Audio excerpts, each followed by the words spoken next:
desse momento de meditação da palavra, quero convidar você a abrir a Bíblia em Isaías 48, Isaías capítulo 48, versículo 10.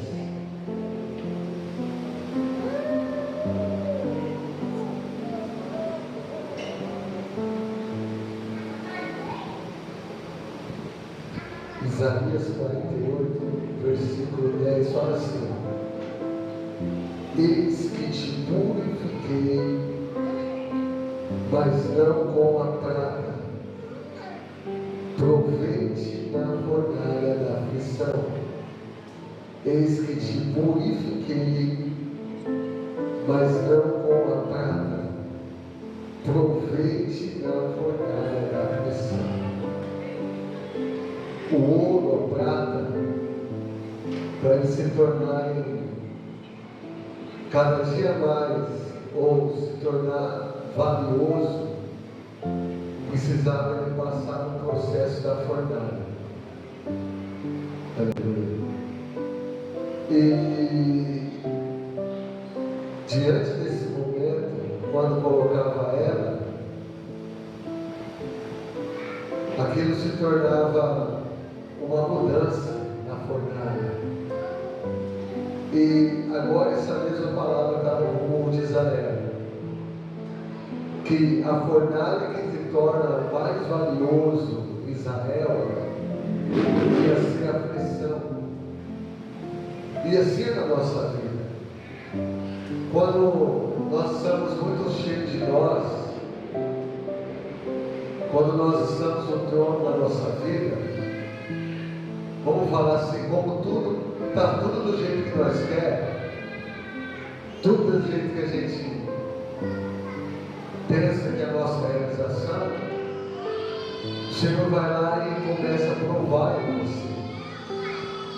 O Senhor ele vai e começa a tocar em áreas que precisa ser tocada, que precisa ser purificada, porque nós estamos tão cheios de nós, tanto das nossas realizações, tanto das nossas convicções, que é necessário nos purificar.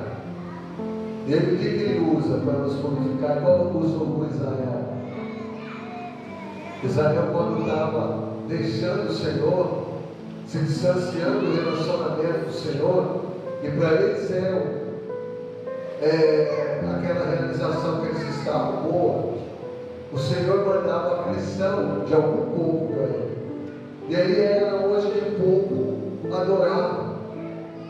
No livro de Números, foi a época de mais apostasia, distanciamento do relacionamento com o Senhor, do povo de Israel.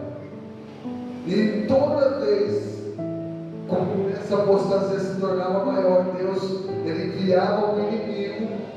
E quando o inimigo vinha, o povo ia lá e clamava ao Senhor. E o Senhor ia lá e o libertava. Por quê? O Senhor estava purificando eles da fornalha da aflição. Eu não sei qual é essa fornalha que você está passando, irmãos. Eu não sei qual a aflição que está vindo na sua vida. Mas eu quero que você comece a se conectar na vontade de Deus para a sua vida.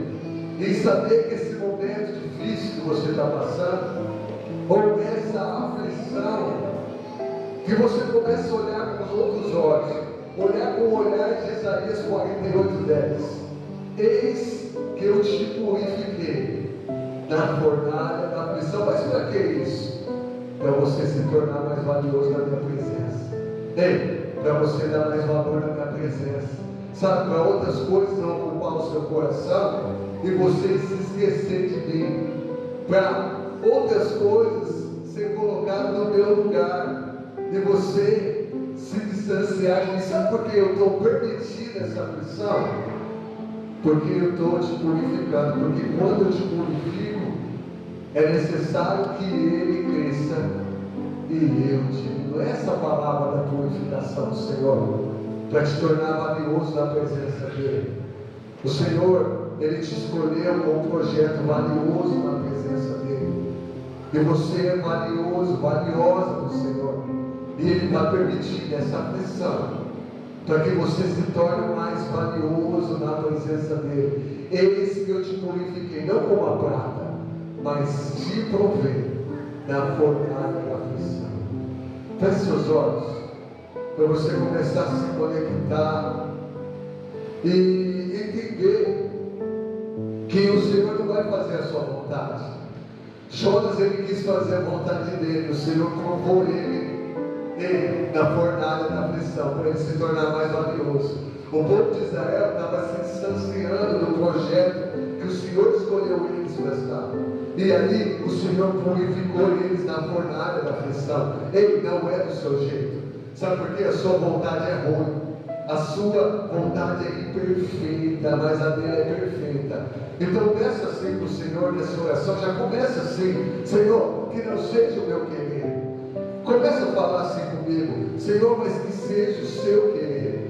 Senhor, se essa prova está vindo na minha vida e é para me purificar, para me tornar mais valioso na sua presença, Senhor, que seja da sua vontade. Começa a falar assim com o Senhor essa noite, irmãos. Às vezes você vem com uma expectativa aqui, mas a vontade do Senhor, ela não muda segundo a minha e a sua vontade. Não é segundo o meu querer e o seu. Assim como Jesus falou para sua mãe Maria: o que eu tenho contigo, mulher? Ah, irmãos, é a vontade dele. Tudo é dele, para ele, por ele e para ele são todas as coisas. Você não é de você mesmo, você é dele. Você foi nascido para ele. E se tem algo que não está nascendo dentro da sua vida, para o projeto dele, que você começa a pedir essa noite: Senhor, que seja estabelecida a sua vontade na nossa vida. Senhor, que o seu querer efetuar possa nos envolver, Pai, segundo o seu desejo, segundo a sua vontade, Senhor. Nós sabemos que as nossas debilidades, Senhor, a nossa humanidade, Senhor, vai até um certo ponto, Pai, mas o Senhor é um Deus que sabe o melhor para nós. Se tem uma área que nós precisamos ser purificados, se tem uma área que tem que ser retirada, Senhor, que o Senhor comece a estabelecer sobre a nossa vida, Pai. Senhor, que o Senhor comece a operar sobre nós, para que nós possamos te amar acima de todas as coisas, Senhor. Acima de tudo, Pai, que nós possamos te amar acima de todas as coisas, Senhor. E depois, concluindo o seu mandamento: amar o nosso próximo como a nós mesmos, em nome do Senhor Jesus. Que nós possamos olhar para o seu projeto, em nome do Senhor Jesus. Aleluia. Irmãos, o povo de Israel tinha um propósito: levar a essência, o conhecimento de Deus para as nações.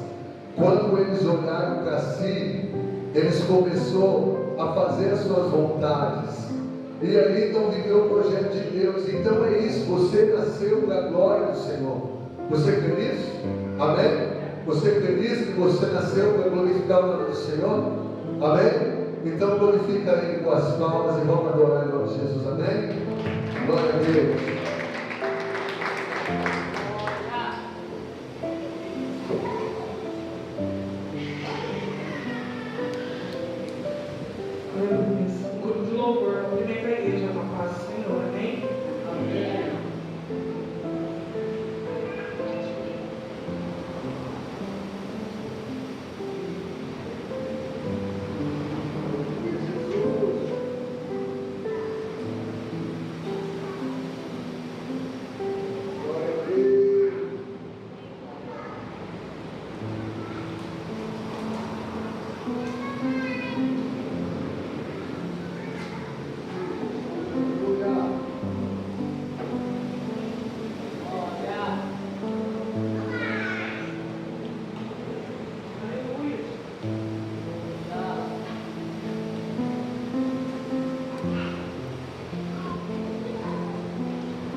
Graça e paz, igreja, amém?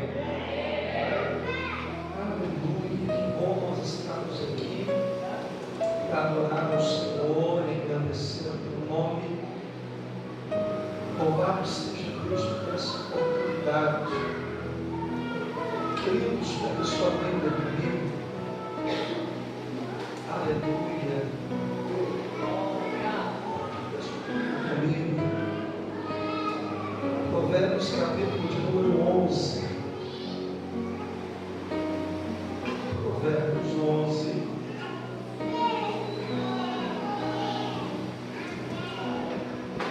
Verso de número 24. Provérbios 11, 24. compartilhar com você uma palavra nesse momento.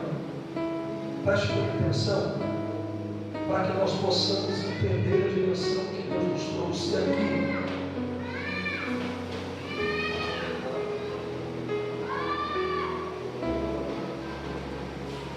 Provérbios 11:24 diz assim o texto: a quem dê generosamente e vê aumentar as suas riquezas, outros retêm o que deveriam ofertar e cai na pobreza.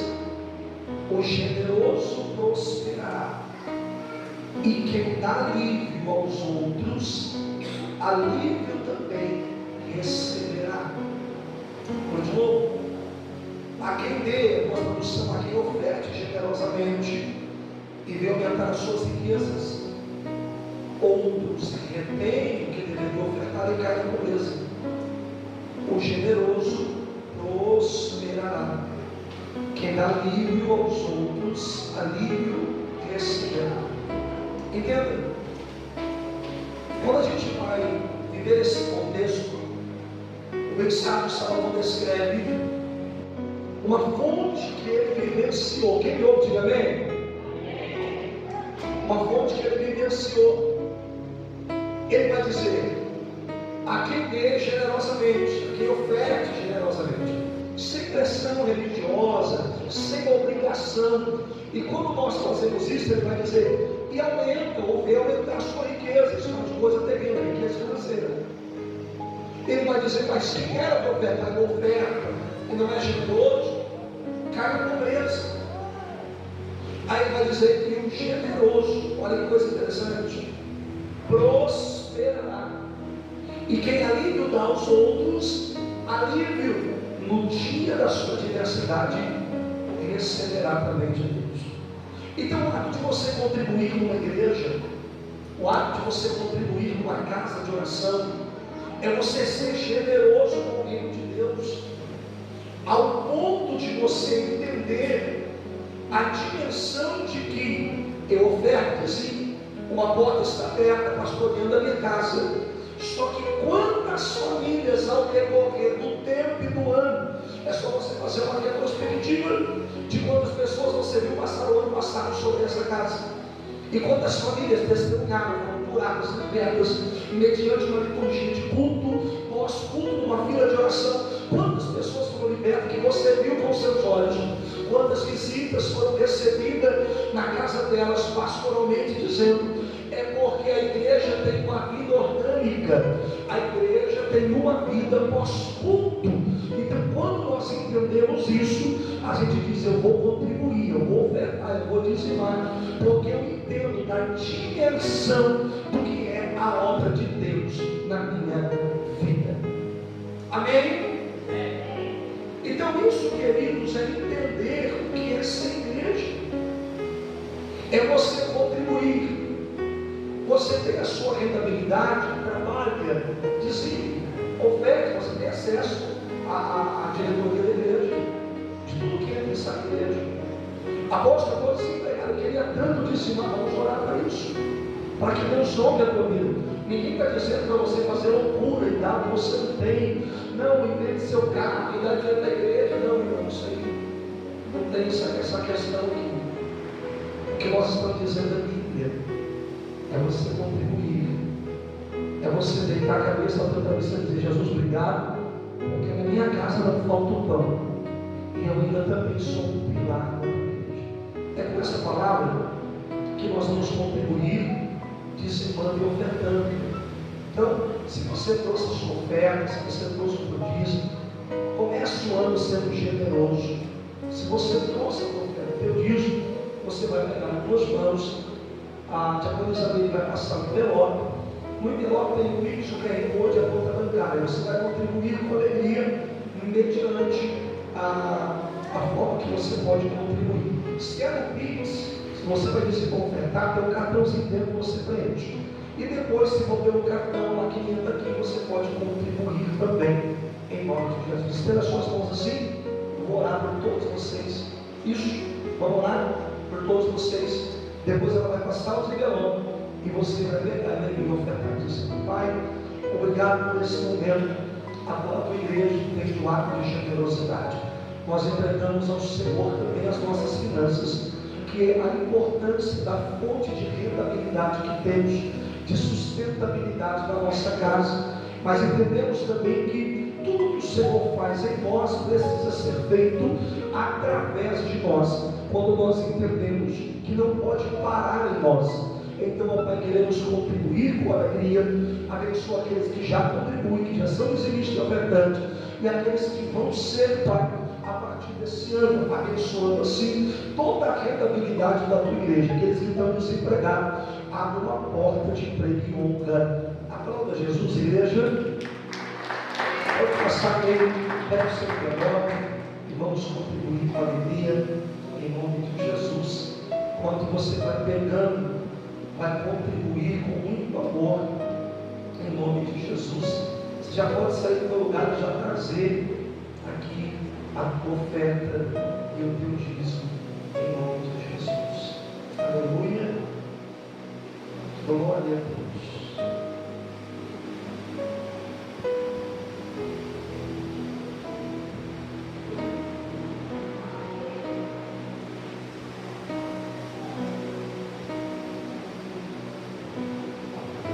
Pode trazer com alegria o teu dízimo de oferta, em nome de Jesus. Semeando uma semente nessa casa generosamente. Aleluia. Glória a Deus, Pai.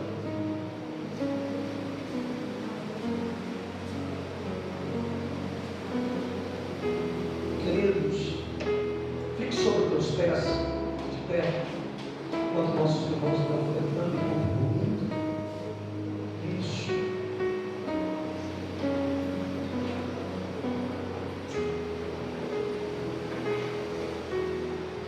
Estenda tuas mãos assim, ó. Toda a igreja.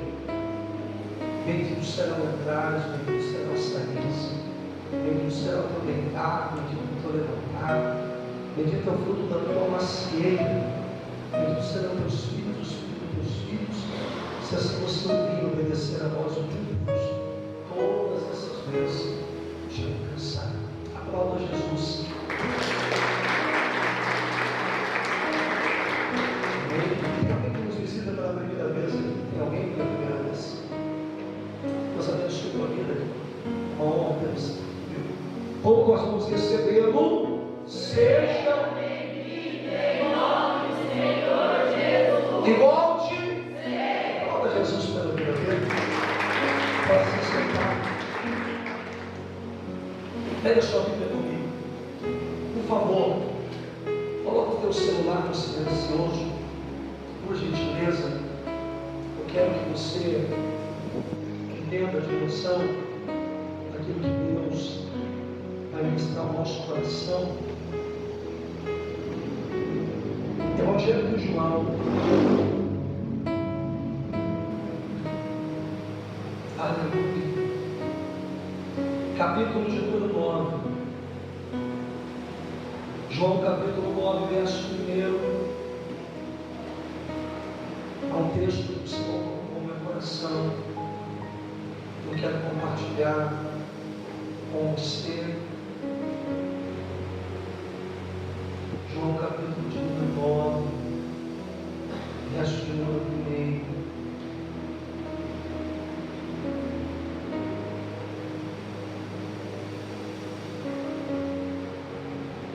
Diz assim o texto: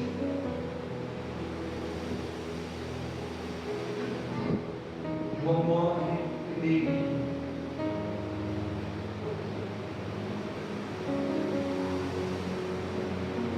Ao passar, Jesus viu o cego de nascença.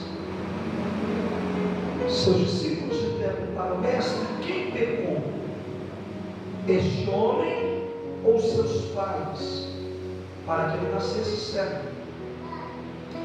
E disse Jesus: nem ele, nem seus pais pecaram, mas isso aconteceu para que a obra de Deus se manifestasse na vida dele. Enquanto é dia, precisamos realizar a obra daquele que me enviou. A noite se aproxima quando ninguém pode trabalhar. Enquanto estou no mundo, sou a luz do mundo. Tenho dito isso, e tendo dito isso, olha que interessante esse versículo. E tendo dito isso, cuspiu no chão, misturou a terra com saliva, aplicou aos olhos do homem. Então lhe disse: vá, lava-se no tanque de Siloé, que significa o enviado. O homem foi, lavou-se e voltou vendo. Seus vizinhos e os que anteriormente o tinham visto mendigando perguntaram: não é este o homem que costumava ficar sentado mendigando? Alguns afirmavam que era ele, outros diziam: apenas se parece com ele. Mas ele próprio insistia: sou eu mesmo. Então, como foram abertos seus olhos? Perguntaram ele. E ele respondeu: um homem chamado Jesus misturou terra com saliva, colocou meus olhos e me disse que fosse me lavar em Siloé. Fui, lavei-me e agora vejo. E eles me perguntaram: onde está esse homem? E ele disse: não sei, não sei. Coloque a mão no teu coração. Pai, te louvamos e te agradecemos por esse momento. Obrigado pela oportunidade de estarmos na tua presença. Olha comigo, igreja, olha comigo. Senhor, nós não estamos em qualquer lugar, nós estamos em um ambiente de milagre, nós estamos em um ambiente de manifestação da tua glória, um ambiente transformador, um ambiente que ocorre cura, um ambiente que há transformação, um ambiente, Espírito Santo de Deus, que nós acreditamos que antes de chegarmos aqui, o Senhor já estava.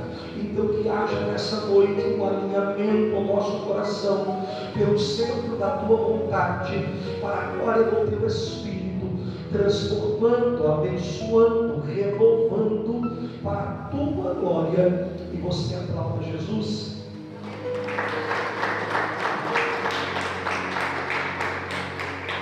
Escute, esse é um dos textos mais polêmicos, dentro dos pelo menos 35 milagres que Jesus vai operar dentro do manifestar profético do Deus chamado. Ora, entendemos que dentro desse cenário, porque ele é polêmico, porque Jesus teria todo o poderio e autoridade dentro da sua onisciência, dentro da sua onipotência e presença, para declarar cura sobre aquele homem. Jesus poderia, pastor Leonardo, liberar a palavra e dizer: você é curado, porque foi Jesus que decidiu parar sobre aquele homem. Vendo Jesus, que é um cego naquele caminho, Jesus para na cegueira dele.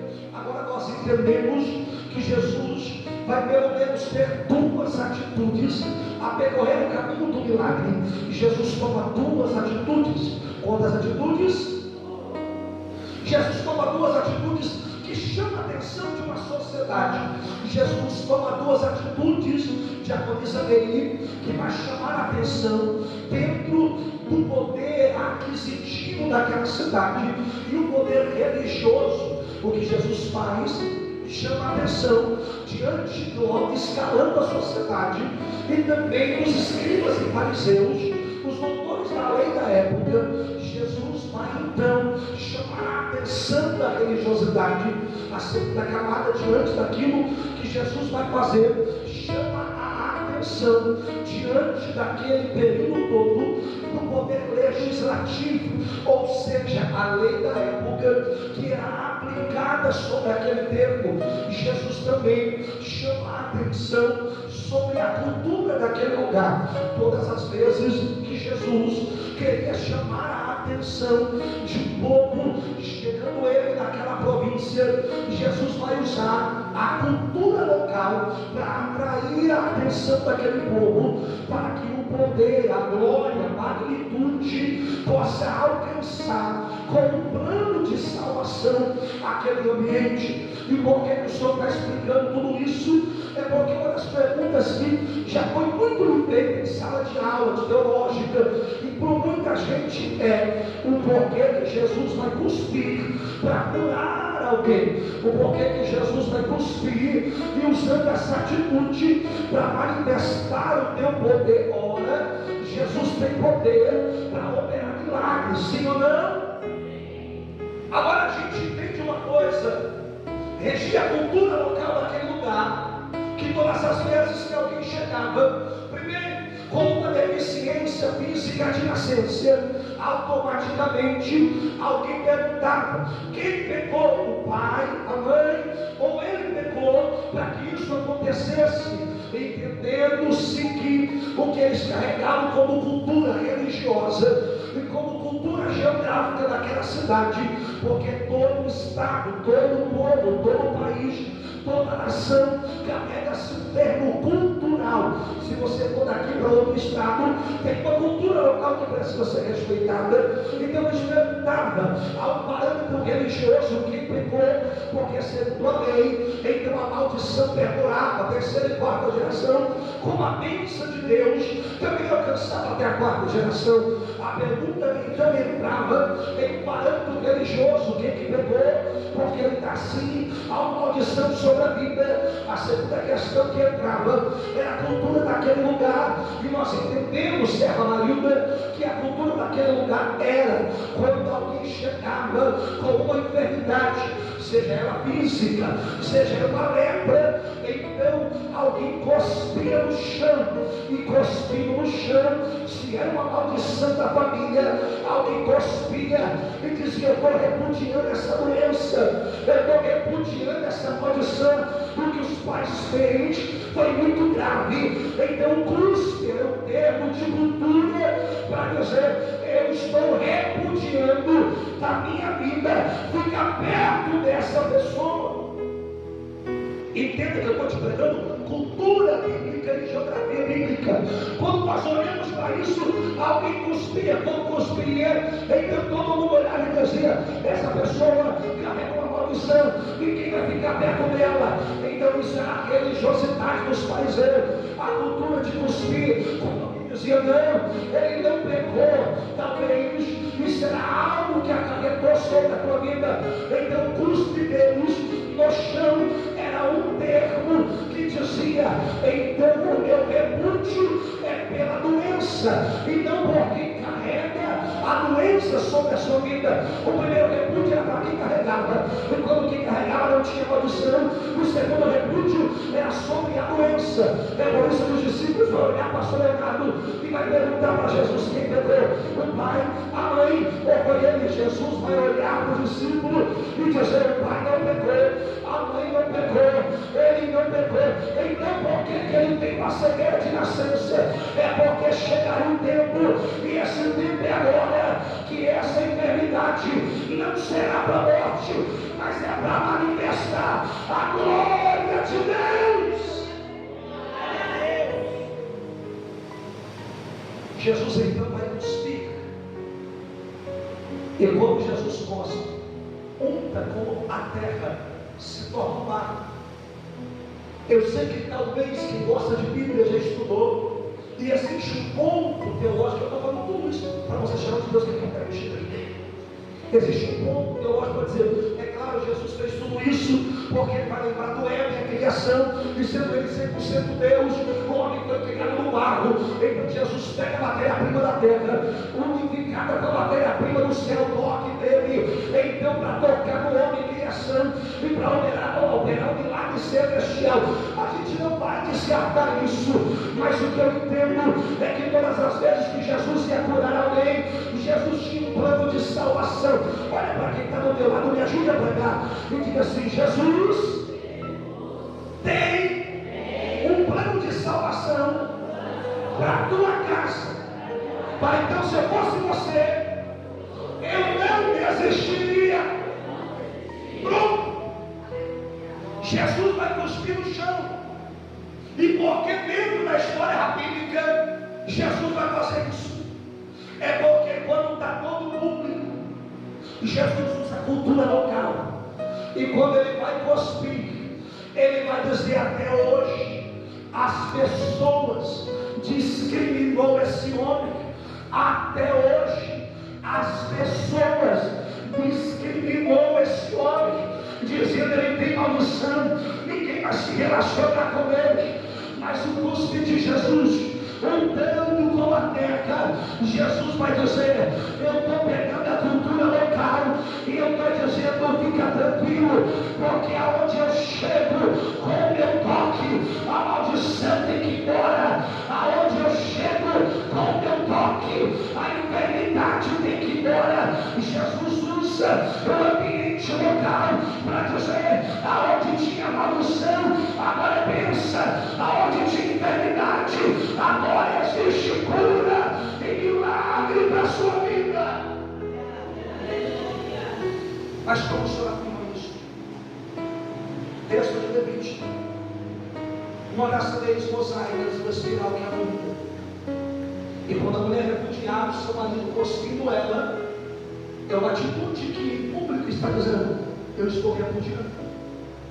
Quando Miriam se levanta com um ato chamado Lashon Hará, amaldiçoando, falando mal, aquela fofoquinha que tem muita gente que gosta, chamada de Lashon Hará na Bíblia, Deus revela para o líder: pois é isso. E a Bíblia diz que ela vai cuspir e vai mentir. Mas quando Deus revela, ela vai embora leprosa. Aí entenda uma coisa: é por isso que Jó, diante do teu contexto, vai dizendo a Deus em oração: Deus, eu estou como um escárnio para eles.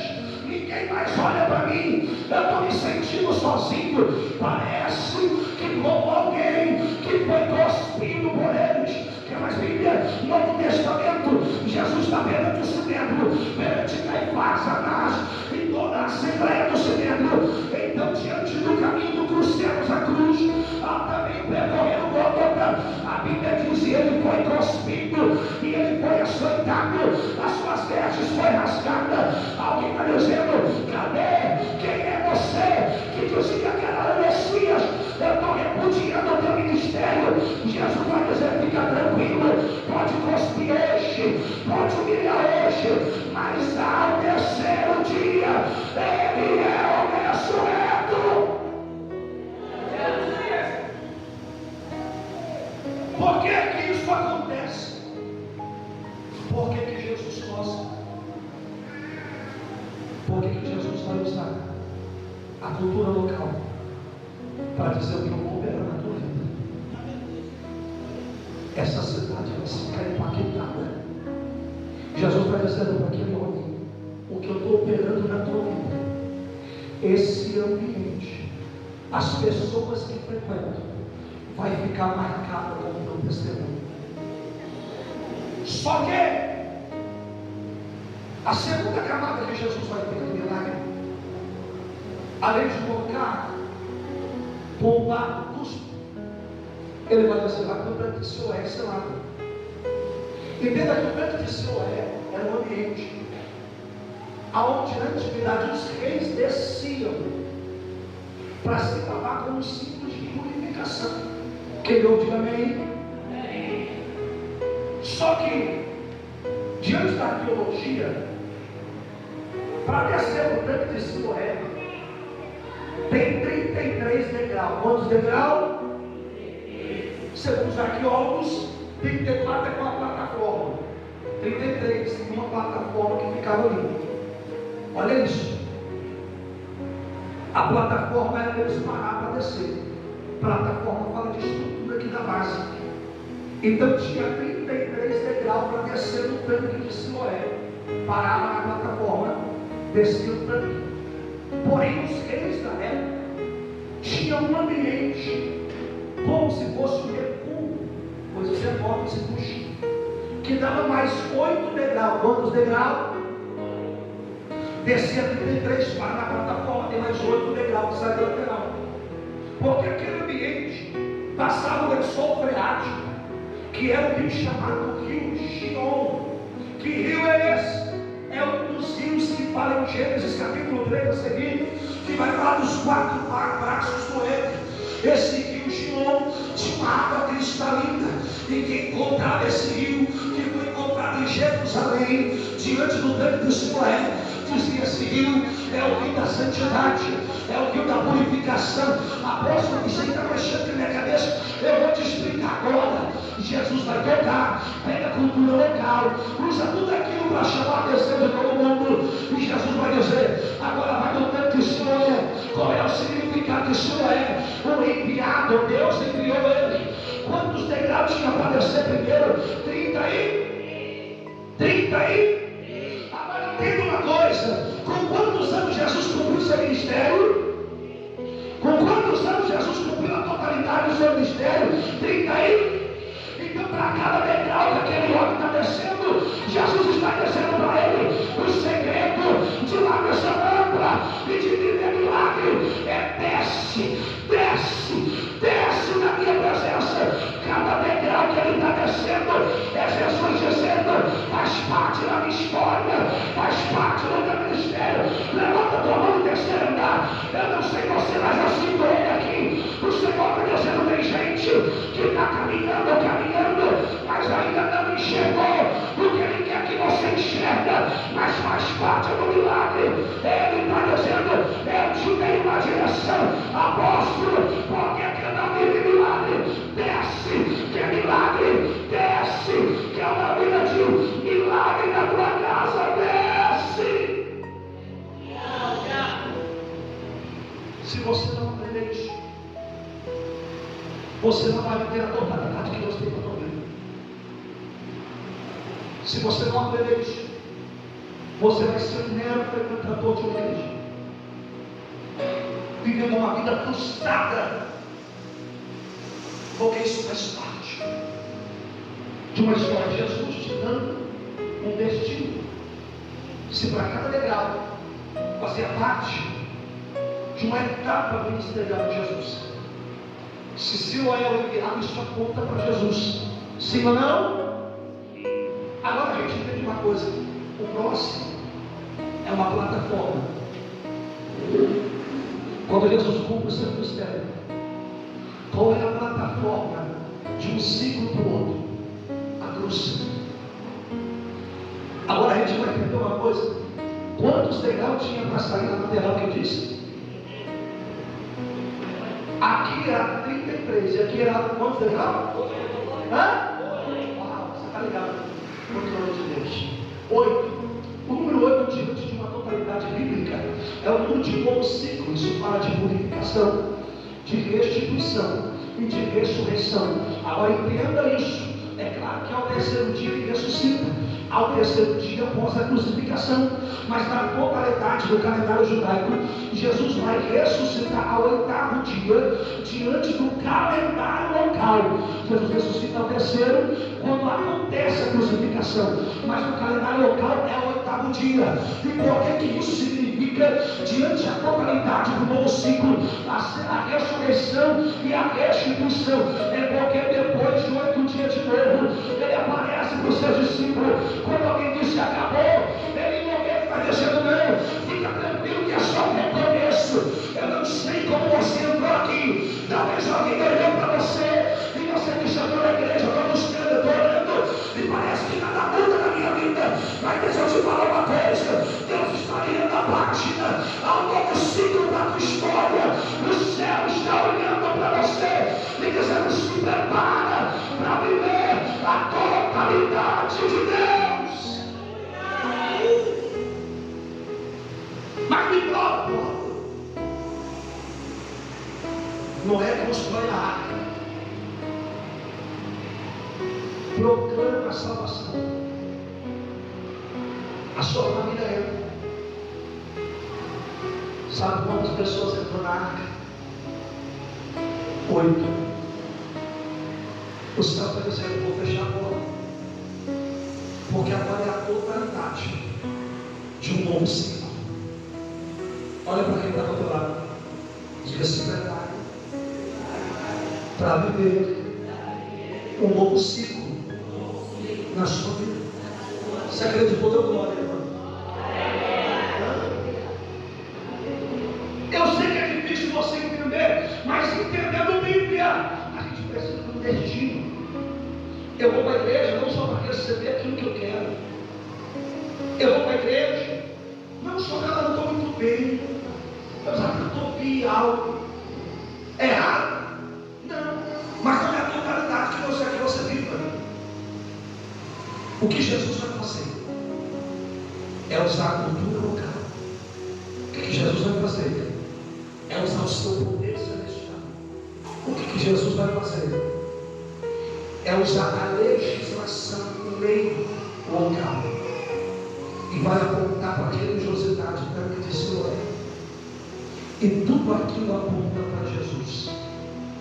Porque se toda oração, revelação que você recebe, milagre que você tanto pede, pode influenciar, restituição do teu casamento, se tudo isso não aponta para Jesus, você ainda não está vivendo a totalidade do Evangelho de Cristo. Mas quando você entende, quando você olha para ele e diz, não vivo eu, mas Cristo vive em mim. Eu tenho um celeiro cheio, eu vou para a igreja adorar. Eu tenho um celeiro vazio, eu vou para a igreja adorar. Eu estou de carro, eu estou indo para a igreja, mas estou a pé. Estou dando glória a Deus, tem gente que nem andando está. Eu estou indo buscar a Ele. Eu estou passando uma dificuldade. Eu não vou parar. Isso não é sinônimo que você é perfeito todo dia, mas é sinônimo de dependência dele. O que Jesus fala para o cego? Agora vai para o dentro, para onde? Eu estou te dando o destino, e o destino é a minha presença. Quem vive debaixo de obediência alcança milagre.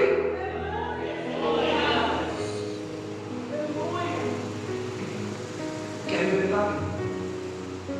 Viva debaixo de obediência. Irmão, se Deus falou para você pronto,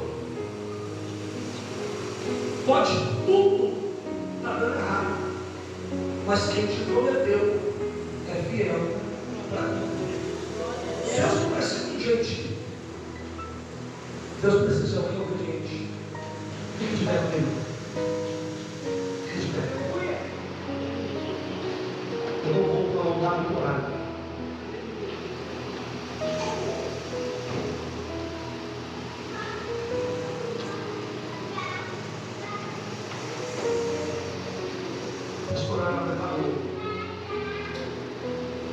Eu quero que você comece a orar nesse momento. Eu quero que você comece a orar. Eu não sei como é que você entrou aqui. Talvez você entrou aqui para tomar uma decisão da sua vida. Aí eu vou parar, eu vou dar um tempo para o meu chamado. Aí eu estou desanimado. Talvez você chegou aqui dizendo, eu não estou aguentando mais, estou suportando mais. O Senhor trouxe aqui. E eu não vim aqui apenas marcar um dia do mês. Até porque essa primeira última vez que eu vim foi dia 28 ou 29 de novembro. O Espírito Santo fala, vai colocando. Eu vou. Só que Deus me trouxe aqui para trazer uma palavra no seu coração. Para dizer para você, não sai do caminho da direção que nos chega. Ah, mas eu vou cansar. O próprio Evangelho de João, quando Jesus está diante de uma conversa com a samaritana, a Bíblia diz que Jesus, estando cansado, sentou na beira do tanque e começou a pregar para ela. O problema não é o nível do cansaço quando eu sento. É quando o cansaço fala mais alto para mim. Aí já não é o cansaço normal. Aí as suas emoções te governando. E quem você ouvir vai governar a sua vida. É por isso que tem muita gente tomando decisões errôneas na sua vida, porque o eu acho está confundindo com a voz do Espírito Santo. Mas o Senhor me trouxe aqui, te trouxe aqui, Porque todas as vezes que Jesus queria curar alguém, primeiro ele curava por dentro, emocional. Quando Jesus faz aquilo com aquele cego, Jesus está curando ele por dentro, porque ninguém poderia tocar nele. Que é maravilhoso, Jesus, que é mais o princípio base de Jesus para isso. A Bíblia diz que Jesus chega mediante um leproso. Ainda diante daquele texto e de toda a trajetória judaica, o leproso tinha que ficar no leprosário, quilômetros da cidade. Quando era necessário o sacerdote liberar ele para ir para a cidade, ele tinha que entrar dentro da cidade, dando um grito para todo mundo saber, de vergonha, como aquela mulher que no fluxo de sangue, que você conhece a história, ele entrava e dizia: lá vem o leproso, ninguém toca em mim, lá vem o leproso, ninguém chega perto. Aquele homem não tinha relacionamento com ninguém, não conversava com ninguém, vivia distante de um leprosário, como aquela mulher no fluxo de sangue. Agora entenda uma coisa: quando ele tem um encontro surreal com Jesus, a Bíblia diz, pastor Leonardo, isso é texto para contextualizar. Jesus chega perto dele e a Bíblia diz, em alguns textos, João Ferreira de Almeida, e Jesus tocando nele. Agora em outro texto atualizado vai dizer, e Jesus o abraçando ele, disse para ele: quer ser limpo? Tocando ou abraçando é a mesma atitude. Olha só, antes de Jesus liberar uma revelação, uma palavra de cura, o que Jesus fez? Abraçou. O que Jesus fez? Abraçou. Só que o que a lei dizia? Ninguém pode tocar no leproso. Quem tocar tem que ficar 40 dias no leprosário, antes de Jesus curar o mistério que você tanto quer. Jesus vai te curar por dentro. Aquele homem recebe um abraço que há muito tempo ele não recebia de ninguém. Porque tudo que Jesus vai fazer é de dentro para fora. Tudo que Jesus vai trabalhar na sua vida é de dentro para fora. Feche teus olhos, porque Jesus está lidando algumas coisas aqui em corações.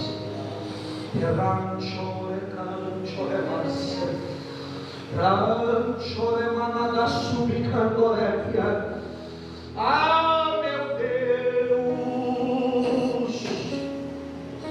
eu não vim aqui só para fazer um movimento espiritual para ir embora. Eu vim aqui para ser boca de Deus na tua vida. Porque eu tive tanto compromisso ministerial hoje. Falei, pastor, era 7h11, eu estava dentro de Marília ainda, atendendo em gabinete. Quando eu entrei aqui no trevo e senti uma dor no peito tão grande, parece que explodir. Falei, Jesus amado, está repreendido, que é isso? O Senhor me disse: tem gente que vai estar nesse culto e está tendo crise de ansiedade tão grande que parece que vai explodir, vai infartar. Sabe quando a falta de ar, quando a mão formiga, quando a boca está seca? Pastor Leonardo, no trevo da cidade aqui, eu senti isso. E Jesus dizia: tem gente que está sentindo dessa maneira. Você quer que Jesus transforme a tua vida? Chegou a hora que você abrir mão de algumas coisas. Para de querer abraçar o mundo. Jesus quer te tocar como há muito tempo tu não sente Ele. Opa, se que revende olhando. Trago e que amana subicando. Tem gente que diz: pastor, só vai louvar quando Deus fala comigo aqui. Porque é o tratar de Deus e coração nesse lugar, em vidas que estão nesse lugar. Jesus está dizendo para você: essa crise vai cair por terra, mas eu te quero por completa, por completo. Esses momentos de crise, parece que eu vou ficar louca, a vontade de tomar 2 remédios, para dizer: é só para ver se eu durmo, se a mente para. Jesus está olhando para você e dizendo: tu vai viver o salmo de Davi, em paz eu também deitarei e dormirei, porque sou o Senhor que faz repousa em segurança. Há uma unção de cura que é de tratar de Deus. E quando eu digo tratar, não é cobrança de Deus, não. É tratar de cura. É de dentro para fora. É o abraço do Espírito Santo te alinhando no seu chamado. Para de postergar o que Deus tem na tua vida. Amanhã eu faço, amanhã eu vou, amanhã eu me cuido, amanhã eu vou no médico, amanhã eu oro, amanhã eu volto a buscar. É hoje para a sua vida. Jesus quer te tocar. Me perdoa, mas eu vou te dizer, tem coisa que não é o demônio, tem coisa que é negligência sua. Você não tem tempo para você mais, você não tem tempo para Deus mais. Eu digo tempo para Deus, não é meter a cabeça, ai Deus, eu estou cansado, mas obrigado por esse dia, isso é gratidão. Eu estou dizendo de tempo de relacionamento. É Deus te chamando como chamou Adão. Todo dia Deus tinha um encontro. Oh Jesus! Todos os dias Deus tinha um encontro com Adão e Eva. Só que um dia Adão não apareceu. E Jesus disse: cadê você? Eu estou no mesmo lugar te esperando. Do mesmo jeito que ele está falando para pessoas aqui, eu estou no mesmo lugar te esperando. É você que está faltando de ir aonde tu me encontrava. Aí sabe o que é interessante? Que uma Bíblia, Jesus me dá na hora, é que quando Deus chama ele, ele diz: Senhor, eu estou com vergonha do Senhor, porque eu estou nu, eu pequei. Aí o próprio Deus vai dizer para ele assim, funcionado: quem te disse isso? Quem você ouviu que está te afastando de mim? Esse é o problema de muita gente. Você está ouvindo muita coisa dos outros e parou de ouvir a voz de Deus. Você está ouvindo muita coisa por aí, está faltando ouvir a palavra. Quem te disse isso, Adão? Volta que eu estou aqui, te chamo a oportunidade. Você acha que Deus não sabia o que ele fez? Onisciência, onipotência, onipresença. Deus não sabia onde ele estava, mas Deus não faltou com o compromisso dele, porque Deus vela para cumprir a sua palavra. É Deus dizendo: quem te falou, Adão? Você parou de me ouvir e está ouvindo coisas. Agora entenda uma coisa: Deus está chamando pessoas para voltar a viver o teu chamado, para voltar a viver o que o céu tem para a tua vida. Não adianta você ficar lutando com isso, meu irmão. É o Espírito Santo te chamando aqui hoje. Da hora que eu comecei a pregar o dia barulho de choro, o Espírito Santo disse: eu quero que tem gente aqui que volta para a posição que eu chamei para fazer. É por isso que você está nessa luta travada. Essa guerra está te consumindo. Eu estou dizendo: desce no tanque que eu vou te encontrar no tanque. Desce na minha presença que eu vou te santificar. Essa luta não é maior do que a minha presença e a promessa. Pode colocar, pastor. Eu quero que você comece a orar. Isso.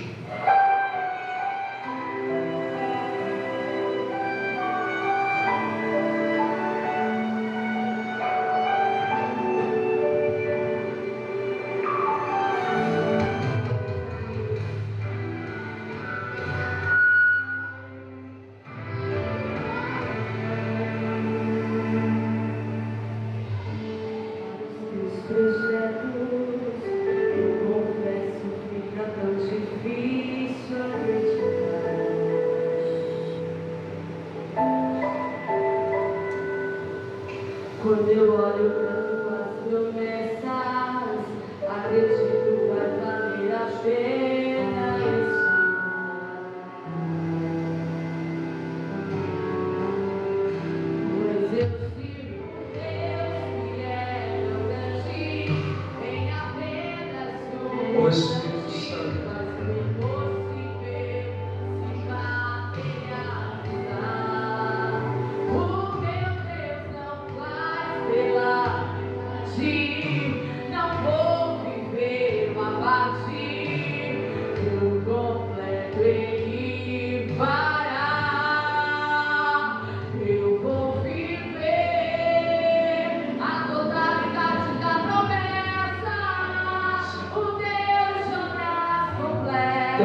você. Desce que Ele está te ouvindo. Desce que Ele está te contemplando. Oh!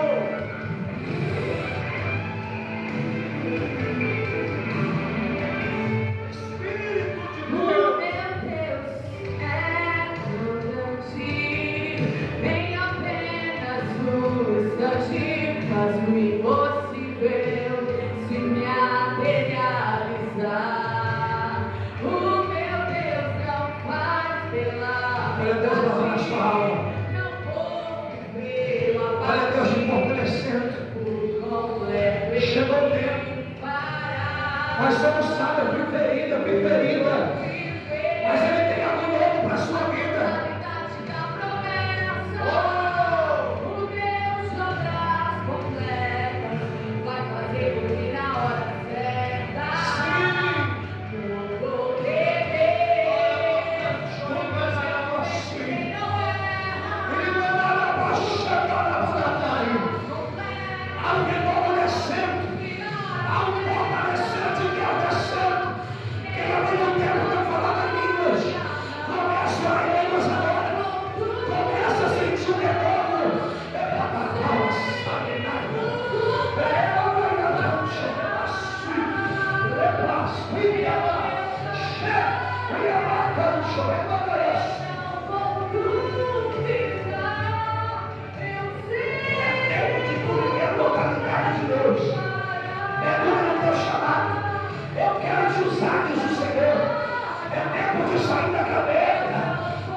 Deus está curando pessoas aqui.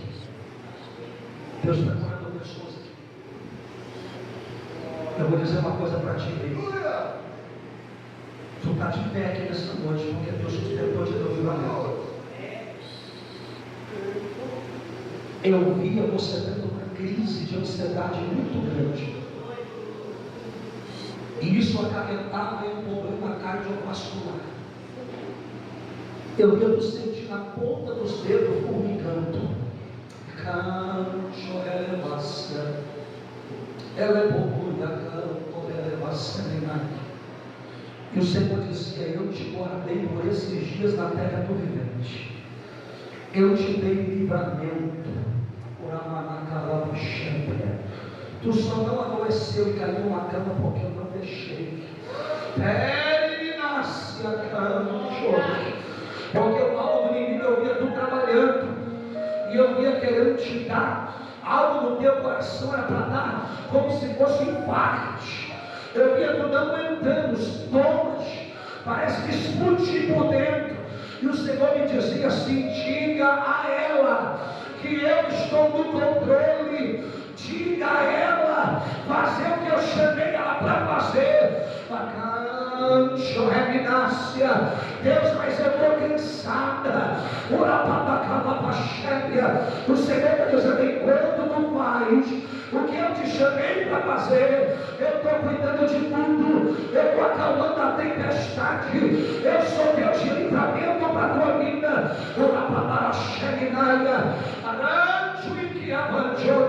Por esses dias a vontade era de sair do trabalho sem rumo, andando e nem retornar. Mas o Senhor está dizendo: eu vem dessa terra para Israel e não compreende, aquieta o teu coração, se posiciona como eu te quero, minha serva, porque tu vai ver o que eu vou fazer. Tu não me pediu um sinal, tu não me pediu uma resposta, eu te dou a resposta por esses dias, diz o Senhor. Você pode aplaudir Jesus?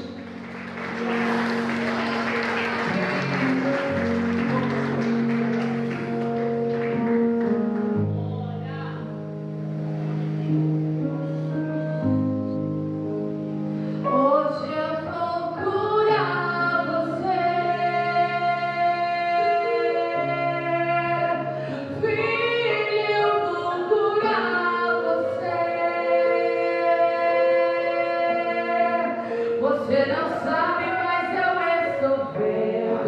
Pois te conheço, filho, também por dentro. Tudo que se passa com você. E hoje eu vou curar você. Deixa eu curar a tua alma, deixa. Filho, eu vou curar você. Hoje eu vou colocar as minhas mãos nessa ferida que está em ti, e só vai ficar a cicatriz.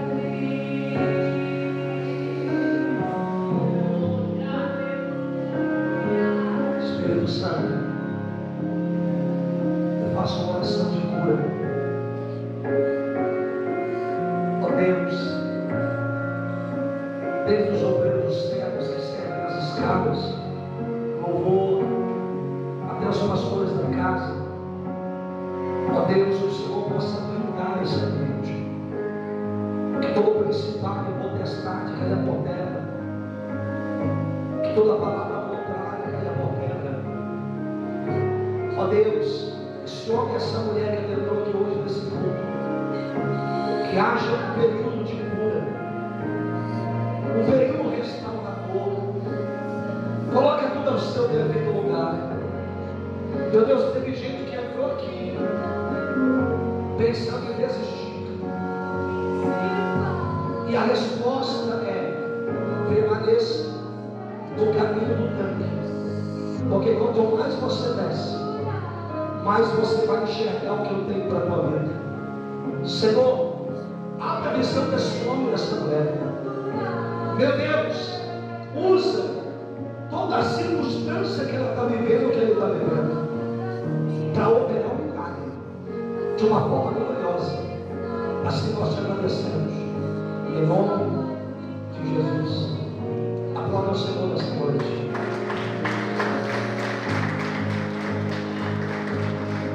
Amém? Se assente por um minuto. Olha aqui para mim. Deus quer fazer algo diferente, mas para isso você precisa se submeter ao caminho da visão, porque tem hora que a gente está tão cego espiritual por causa dos problemas, das crises, das guerras. Aí a gente pega problema de casa, problema financeiro, problema jurídico, legislação, cultura local, parece cidade, o ambiente, a igreja. Aí parece que tudo junto, parece que a casa não está bem, casamento, relacionamento não está bem, relacionamento com o cônjuge, com o filho, com o pai, com a mãe. Na igreja não está bem, mas se você mudar de serviço vai melhorar, se você mudar de igreja vai melhorar, se você for embora de casa vai melhorar, e o Senhor está dizendo, vai melhorar quando você permanecer. Eu quero te dar uma visão, e essa visão que eu estou te dando vai mudar a tua história. Deus trouxe livramento aqui hoje. Quando eu entrei na cidade, me deu uma vento horrível, parece que eu infartado. O Senhor disse: estou trazendo livramento aqui. Ou a gente busca para viver a totalidade de Deus na nossa vida, ou você vai ficar perdido com a sede. Tá bom, tá bom, tá bom, tá bom, tá bom. E nada vai dar. Sabe qual é o segredo? Paulo e Silas estavam numa prisão. O cenário não era melhor, mas se tornou um cenário de cura física, não espiritual. Se tornou um cenário de culto, adoração e milagre para quem estava ali. Daniel estava dentro de uma cova, dentro da Babilônia. Aquele ambiente se tornou um ambiente para viver o milagre. Então, às vezes, o problema não é o ambiente, é como você está gerando o teu milagre na tua vida. Você vai sair daqui hoje gerando e vivendo milagre. Aplauda Jesus. Amém. Deus abençoe a tua casa. Que Deus abençoe a tua família. Toma posse dessa palavra. Se você não disse por que Jesus construiu o chão, você pergunta para responder para você. É isso que você precisa. É dessa forma que você precisa conhecer. Amém? Amém. Fica de pé para te falar. Hoje passei 10 minutos para falar.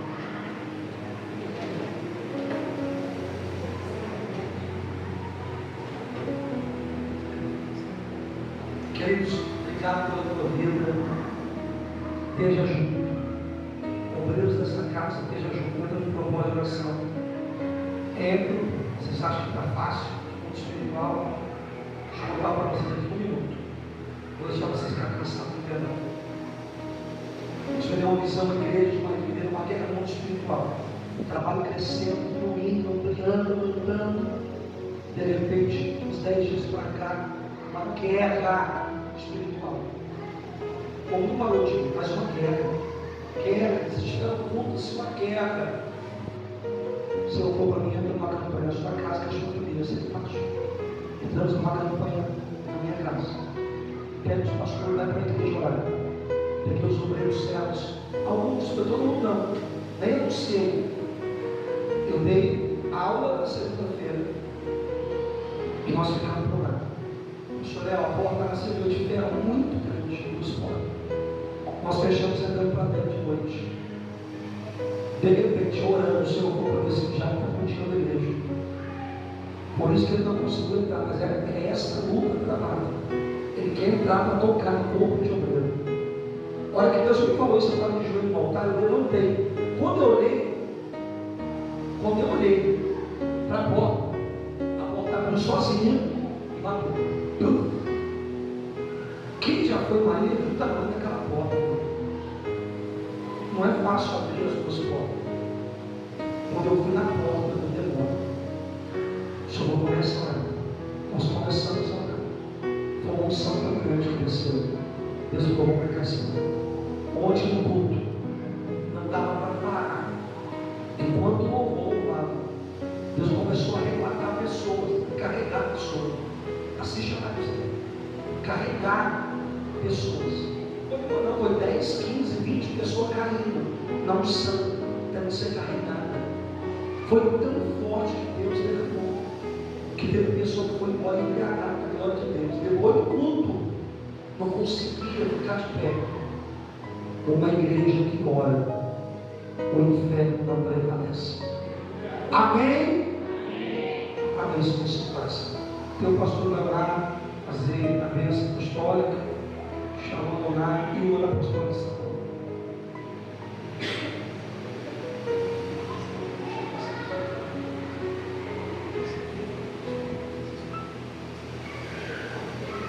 Vamos agradecer a Jesus. Vamos agradecer a Jesus.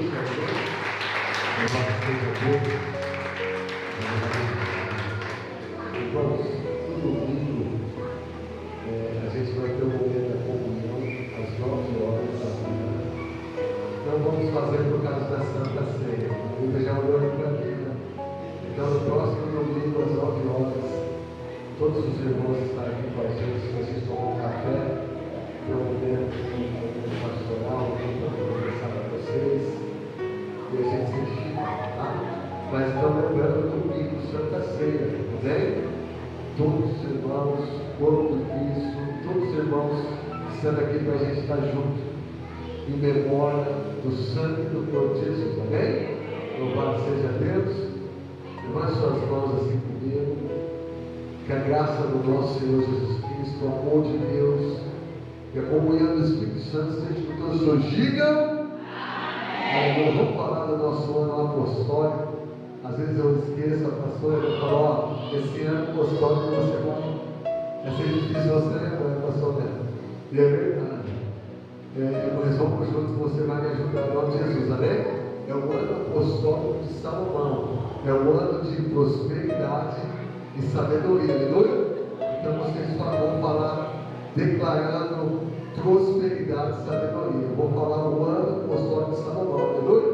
Louvado seja Deus. Vamos. Esse é o ano apostólico de Salomão, é o ano de prosperidade e sabedoria, aleluia. Glória ao nome do Senhor. Vamos agradecer ao Senhor. Obrigado, Pai, pela sua graça, Pai. Obrigado pelo seu louvor. Obrigado pelos meus irmãos. Obrigado por essa igreja. Obrigado pelo corpo de Cristo, Pai. Obrigado por cada um que está aqui. Que o Senhor vivifica, transforma e restaura para louvor da sua glória. Em nome de Jesus, amém. E graças a Deus. Vamos fazer assim, ó. Shalom. Adonai. Shalom. Shalom. Shalom. Deus abençoe a todos. Cumprimente seu irmão com a paz do Senhor Jesus. Dê um abração dele. Bom final de semana, meus irmãos. Deus abençoe.